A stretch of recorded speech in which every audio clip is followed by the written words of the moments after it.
We are under a yellow alert. The most severe thunderstorms for the day have passed through our area. However, the National Weather Service says a flash flood warning will stick around until 7.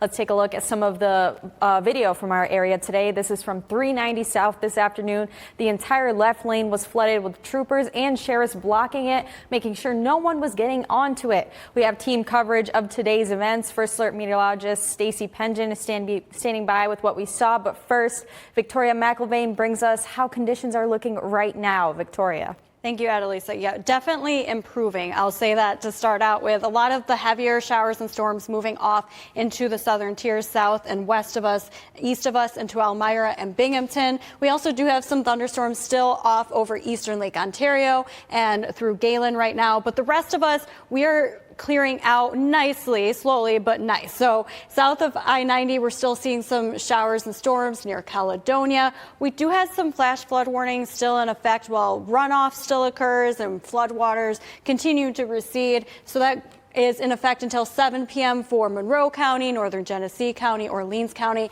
and then until 8:15 p.m. a flash flood warning in effect for eastern Livingston County, Ontario County, and southern Monroe County. Now here are your headlines as we head through the rest of this evening. Strong storms will continue to come to an end by 7 p.m. Some lingering spotty showers as we head through the later part of this evening, but nothing strong that we're expecting as we head through the later half of this evening. Smoky haze does return for Sunday morning. However, it does not look like it will be an issue for our air quality for the most part. We might get up into the moderate range, but it should stay there, and then it should improve as we head later into Sunday.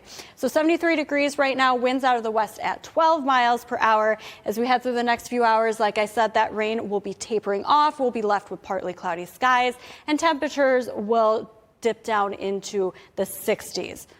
Adelisa?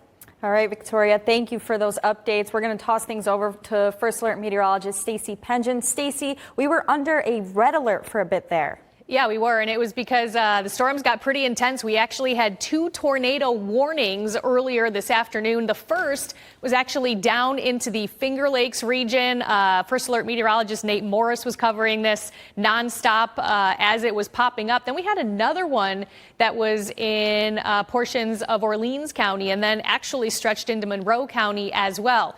Tons of damage reports, whether it was flash flooding reports or wind damage reports. In fact, we had 48 of them across our viewing area alone. But I want to focus in on some of the wind damage reports.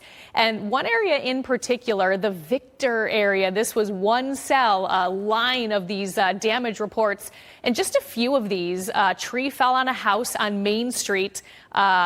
More thunderstorm wind damage, trees down by the roundabout. If you're in Victor, you know that area. And then a power pole snapped in half with some lines down, and that was on Winston Drive. So a pretty impressive storm rolled through there. This is what it looked like as it moved through. You're seeing some pink there. We also had reports of 1 1/4 inch hail. That's like almost golf ball size hail. Pretty impressive for our area. But again, the Victor area getting hit pretty hard. We also had flooding rain. Radar estimates about 4 to 6 inches of rain fell across parts of our area. Victoria is going to be back and talk about these rainfall amounts and some of the flooding reports as well. Adelisa? Stacey, thank you for those updates. News 10 NBC's Declan Stablo has been out in the elements tracking today's storm damage. He joins us live from Warboys Road in Bergen. Declan, what is it like out there right now? Well, Adelisa, this section on Warboys Road behind me is just one of several roads that I've seen flooded here in this area. I've seen cars, some have to slow down to get through, others have sped up, others have just turned around altogether. Now, it has been going down over the past couple hours, and here's what it looked like a couple hours ago. I saw even more flooded areas over on Town Line Road between Bergen and Byron, and in some areas, the water was even blocking people's driveways and flooding farmland. Brandon Taylor lives near Warboys Road and says he's never seen it flood like this before. I was out here this afternoon checking out the flood we have. We have a lot of flooding going on in the county right now all around. And some of the vehicle traffic coming through, just kind of wanting to make sure. I see the town was out this morning and they put a marker up stating that there was water hazard. definitely hasn't slowed traffic down though. Now, Brandon tells me that he hasn't had to deal with any flooding or damage on his property, but just about half an hour ago, he told me that he had just lost power. We'll continue to track storm damage in the area. Live in Bergen, Declan Stablo, News 10 NBC.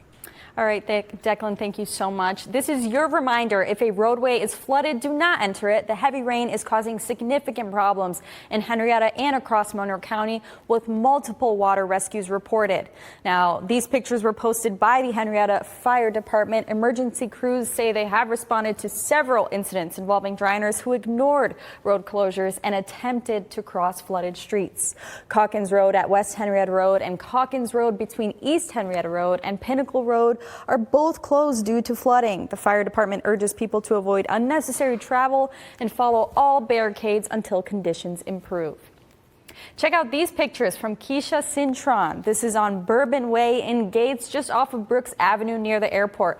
The entire street is flooded. Again, don't take any risks by driving through areas that look like this. If you have pictures or video of storm damage, we want to see it and share it. Send it to us at news1@whec.com. Just remember to put your name and where the footage was taken.